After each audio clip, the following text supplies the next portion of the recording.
You've been lied to longer than you've been alive. The lie was wrapped in manners and stamped virtue, but in practice it was a training program trim away every edge that might offend, and call the leftover silence good character. From kindergarten onward, you were praised for sitting still, rewarded for apologizing before you even knew what you'd done, and applauded each time you made yourself smaller so someone else could feel larger. Somewhere along the way, you started confusing obedience with morality. When a woman's smile faded, your stomach dropped as if gravity itself changed. Her crossed arms felt like a courtroom verdict, her raised eyebrow, a guillotine. You scrambled to patch the mood, promised to do better, and misread that reflex as chivalry. But deep down, nature keeps score. And nature isn't sentimental. She knows the weak will always dress their surrender in glowing language. I'm just being considerate. I'm respecting her feelings. I'm a nice guy. In truth, it's fear humming behind those words. Fear in a Sunday suit. You weren't shattered by anyone's cruelty. You were shattered by your own starvation for approval. One compliment could rearrange your schedule. A withheld kiss could rewrite your principles. You sanded down your instincts, dulled your opinions, diluted your masculinity only to watch her drift away anyway. Or worse, she stayed and quietly lost respect because you'd shown her your backbone was negotiable. Most men fold at that point. They rename surrender as love, convince themselves they're keeping the peace, and hand over the keys to their identity. When the relationship sours, they come back. Not from strength, but from addiction. The same way a gambler returns to the table that ruined him. Pain is familiar. Self-respect feels foreign. Without a spine, misery is the only anchor they trust. Then one day she meets a different breed entirely. The man who doesn't flinch when warmth is withheld. He doesn't bargain his standards for affection, doesn't dance when silence is used as a weapon, doesn't break character when faced with emotional theater. Call him stoic, call him centered, whatever the label. He's immune to the tricks that once guaranteed her control. Why? Because he's already walked through abandonment and learned it can't kill him. He stared at the void, found no audience there, and chose to keep walking anyway. Solitude forged him. It never imprisoned him. He isn't reckless, just unbuyable. Love isn't a leash he wears, it's an invitation he offers. And an invitation can always be rescinded without shouting or spectacle. To her, that's terrifying. Not because he's dangerous, but because he's unprogrammable. He won't orbit her moods like a moon caught in foreign gravity. He's not desperate for validation, so her usual levers pouting, silence, conditional affection fail to move him. The script she's relied on for years suddenly reads like ancient code on a busted machine. Look around and you'll see why this shakes the ground. Modern culture doesn't respect the average man, it manages him. As long as he's useful, compliant, and predictable, he's allowed to occupy the corner of someone else's kingdom. Question the system and he's swapped out like a battery. Still, he keeps smiling for scraps of praise because he was taught that invisible pat on the head equals existence. Here's the truth. Nobody prints on motivational posters, a man who can't stand on his own will kneel to anyone. That's why most relationships run on leverage, not reverence. There's an unspoken contract, keep me emotionally comfortable, and I'll keep the peace. Violate the terms, and affection disappears like Wi-Fi in a storm. Afraid of exile, most men race to reconnect. But the stoic man isn't afraid of exile. He already built a house there and found it sturdy. He'd rather dwell in solitude than share a crowded apartment with self-betrayal. He won't bend his words or shrink his presence to dodge a frown. His goal isn't approval, it's integrity, and integrity is non-negotiable. That alone unsettles her more than any raised voice could. She can't set the tempo with a sigh, can't summon attention by tightening a smile, can't curve his frame with guilt, In his calm gaze, she feels for the first time the possibility of being met as an equal rather than obeyed as a queen. That's exhilarating and frightening, because equality demands substance where manipulation once sufficed. The loudest lie circulating today claims that masculine strength equals cruelty, that boundaries equal abuse, that stoicism equals repression. Those narratives serve a single purpose: keep you dependent. A man who needs constant applause is easy to govern. A man who applauds himself is a wild card. The stoic man sorted those lies long ago.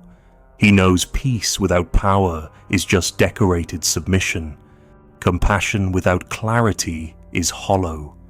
And love that erodes self-respect is a slow suicide. So he doesn't join debates with irrationality, doesn't gift explanations to willful misunderstanding, and doesn't reward behavior that insults his soul. He simply exits quietly, completely. And when he leaves, a new kind of panic sets in. She's lost access to someone who never needed her in the first place. The usual economy of attention where small withdrawals provoke frantic deposits collapses overnight. For perhaps the first time, she must earn, not with surface charm, not with tears, not with temporary compliance, but with truth. Very few can deliver it, because truth costs ego, and ego guards its coins. She's used to being crowned on arrival, admired on credit, given loyalty up front. She expects men to auction their standards for a glimpse of possibility, but this man offers no throne. If he doesn't respect what he sees, he provides no applause. That lack of automatic worship rattles her compass, because it means she's no longer the gravitational center he orbits, only his mission.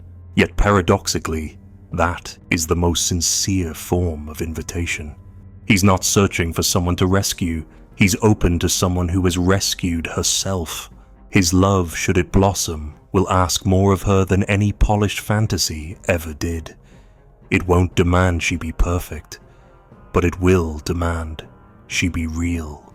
And so we arrive at the edge of a cliff. Either she rises or retreats. Most retreat.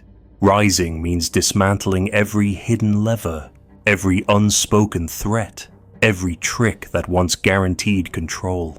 It means meeting his gaze without costumes, a prospect scarier than rejection because it risks the one power she always relied on. But the cliff is there, and the invitation stands. She used to believe she held the power just by showing up, that if she looked the part, played soft, acted just wounded enough, any man would fall. And most did.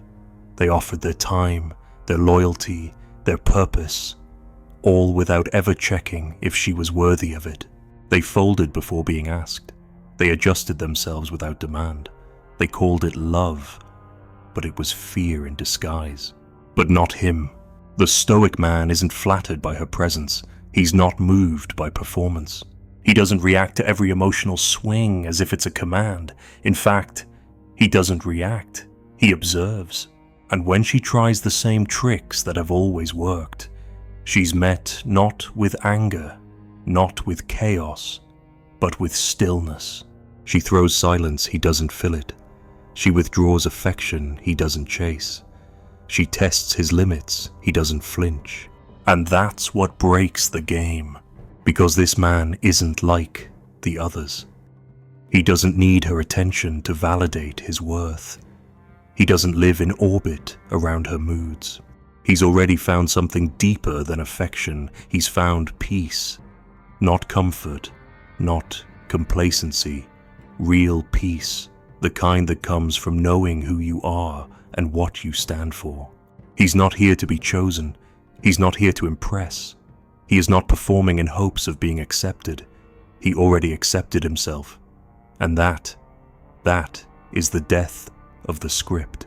Now she has no tools left. The sighs don't work. The tears don't land. The pauses in her replies don't generate pursuit. She realizes she's no longer dealing with a man who responds to tension by trying harder. She's facing a man who doesn't see discomfort as something to fix, but as something to measure. If the discomfort reveals truth, he welcomes it. He has no tolerance for disrespect, not because he's insecure, but because he's evolved beyond the version of himself who did. He remembers the man who tolerated slights, ignored red flags, allowed his soul to be chipped away in exchange for fleeting intimacy. And that man is gone, buried, replaced. Now, when she plays games, he doesn't retaliate. He doesn't explain. He just removes himself. No argument, no drama, just a closed door and a silence she cannot manipulate. And it shakes her, because she's never met someone who doesn't flinch. She's never met someone whose self-image doesn't hinge on her smile. She's never met someone who doesn't ask to be seen, but who sees her so clearly that the mask can't hold. And for the first time, she has to ask herself a terrifying question. What do I offer a man who cannot be seduced? She was raised to believe beauty was enough, that being desirable was the same as being good, that femininity alone would win loyalty, regardless of her character. But this man doesn't chase beauty, he measures behavior. He doesn't worship her curves. He watches her conduct.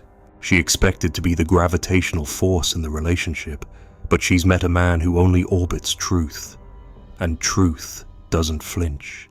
Nietzsche once wrote, "The individual has always had to struggle to keep from being overwhelmed by the tribe. That's the stoic man. He has wrestled with loneliness.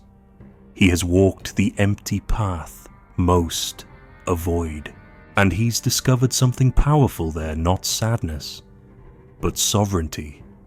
He no longer trades identity for connection. He would rather stand alone in clarity than be surrounded in compromise.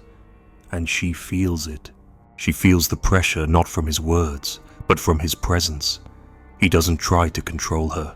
He doesn't make ultimatums, but by simply existing at the level he does, he exposes every falsehood around him. He doesn't flatter her ego to keep her near. He doesn't smooth over her anxiety to feel safe. He holds the line and invites her to rise to it, not out of arrogance, not out of cruelty, but because anything less would be a betrayal of who he is. And that's what makes him dangerous, not to her safety, but to her illusions, because with this man, she has no leverage. She can't use absence as a threat, because he doesn't fear it. She can't use affection as a currency, because he won't pay for something that should be free. She can't shame him with silence, because he doesn't need noise to know who he is. He is not emotionally distant. He is emotionally disciplined. And for most women, that's uncharted territory. They're used to men who melt under pressure, who chase under stress, who shape-shift for affection. But the stoic man does none of that. He doesn't dissolve in her storm. He doesn't reward tantrums. He doesn't mirror chaos. He simply stands. And in that standing, he asks the unspoken question that breaks most games. Are you real, or are you just rehearsed? Because he's not interested in fantasy. He's not interested in the role she plays to be loved. He wants what's behind it, and if there's nothing there, he walks away. He doesn't threaten. He doesn't punish. He doesn't need revenge. He simply exits. And that exit leaves her face to face with herself. No applause, no performance, no audience, just truth.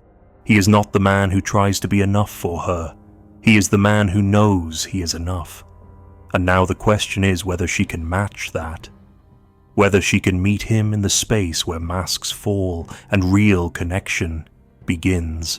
And the truth most can't, because most haven't had to.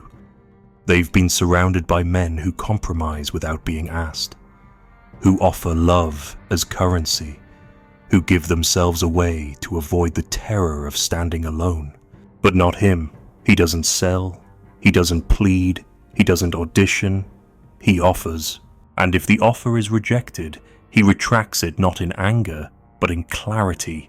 No explanations, no second chances, no waiting by the door. Just gone. Because he's not in it to win her. He's in it to remain himself. And that's what breaks her. Not because he's cruel, but because he's complete. Now she must decide rise or retreat. And that is the real moment of truth. This is the moment she never prepared for. She thought the real test would be whether she could attract him, whether he would chase, whether he would prove himself worthy of her time. But this man doesn't play that game. He's not here to impress, to compete, or to earn a place. He is the place. And now she stands at the threshold, realizing there's nothing to manipulate here. No script to follow. No fallback pattern to rely on. Because he's not pulled by seduction. He's not softened by tantrums. He's not moved by emotional theater. He simply watches, and in that stillness, something ancient returns accountability. She is not the gravity in this story anymore. He does not orbit her. He orbits his own truth. And if she doesn't move in alignment with it, she is not punished. But she is excluded. He doesn't need chaos to feel alive. He doesn't confuse drama for passion. He doesn't equate intensity with intimacy. In fact, the louder it gets, the quieter he becomes. Not out of fear, but out of principle. Because the stoic man doesn't argue with noise. He doesn't beg for peace. He is peace. And you can join him in that stillness or be left outside it. That's why she shakes, not because she's being rejected, but because she's being seen fully, without veil or costume, without the usual reflex of flattery. He sees her and he doesn't flinch. He notices the games disguised as emotion, the control masked as vulnerability, the chaos rebranded as passion, and where most men would lean in, trying to fix, trying to earn, trying to stay, he doesn't move. Because he's not interested in who she pretends to be. He wants the real thing, and if it's not there, he won't try to manufacture it. He's not cold, he's clear, and clarity is what most people fear. Because once you're seen, once the act dissolves what's left, what do you bring to a man who cannot be manipulated? That's the earthquake. She thought the power was in being wanted, but now she realizes the real power is in being unshakably yourself, and that power cannot be seduced. It can only be met. And now the question is hers. Can she match his standard without manipulation? Can she offer truth without tactics? Can she give from depth, not strategy? Because he won't lower himself to make her comfortable. He won't lie to soothe her fear. He won't water down his essence just to avoid conflict. He's not trying to be chosen. He's trying to remain intact. And that's the kind of man no one ever warned her about. Most men are too eager to be accepted, too willing to perform, too desperate to be liked. They hand over their crown just to sit at a table that was never meant for them. But not him. He doesn't trade. He offers. And when that offer is met with games, conditions, or disrespect, he retracts, silently, completely. No explanation, no back and forth, just absence. And it's that absence that screams the loudest. Because now she's alone, not abandoned. Alone with her untested self. No more audience, no more reactions to feed off. Just silence, and the echo of every move that once worked but now falls flat. This is what Enzi meant when he said, "The greatest danger in life is not pain, but comfort that numbs you to your own mediocrity." Most men bring comfort. This man brings pressure, not by yelling, not by controlling, but by existing so fully in his own alignment that anything false around him begins to crack. She feels it. The quiet weight of being in the presence of someone who doesn't need her to feel powerful, who doesn't require her permission to stand tall, who doesn't reward her fear just to keep her close.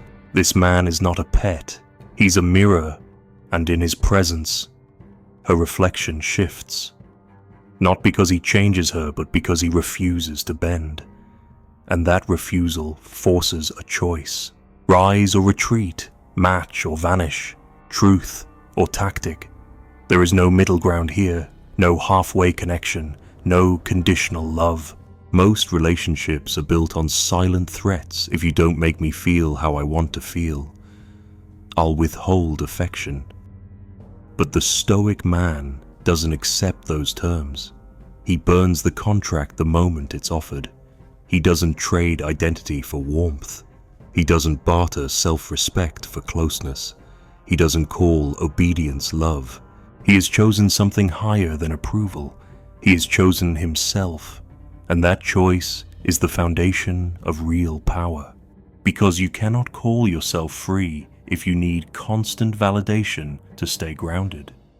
You cannot call yourself strong if your standards dissolve the moment someone disapproves. You cannot call yourself a man if you're emotionally supervised by someone else. The stoic man has walked through the fire. He's known the version of himself who begged, who twisted, who overgave, and he killed that version, not in bitterness, but in rebirth. Now when she weeps to manipulate, he does not lean in. When she uses affection as bait, he does not bite. When she disappears to provoke panic, he simply continues. Not cold, not cruel, just consistent, just complete. And that more than any domination, more than any charm is what undoes her. She's never faced a man like this, not one who speaks over her, but one who does not budge for her. He is not here for her chaos. He is here for truth, and she feels it. The script falls apart, the patterns crumble, the ego retreats. And in that exposed space, she meets a question she cannot escape. What do I offer a man who cannot be seduced? That is the true reckoning.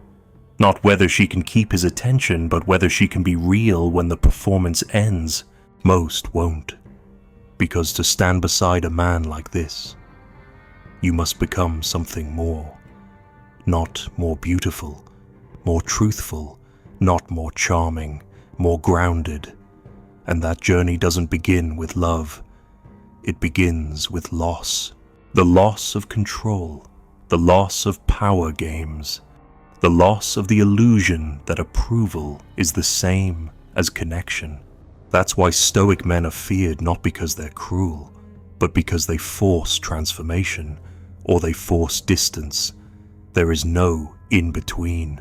And that is the paradox most men want access. The stoic man guards, not with walls, but with standards. He doesn't chase, he summons. Not with arrogance, but with alignment.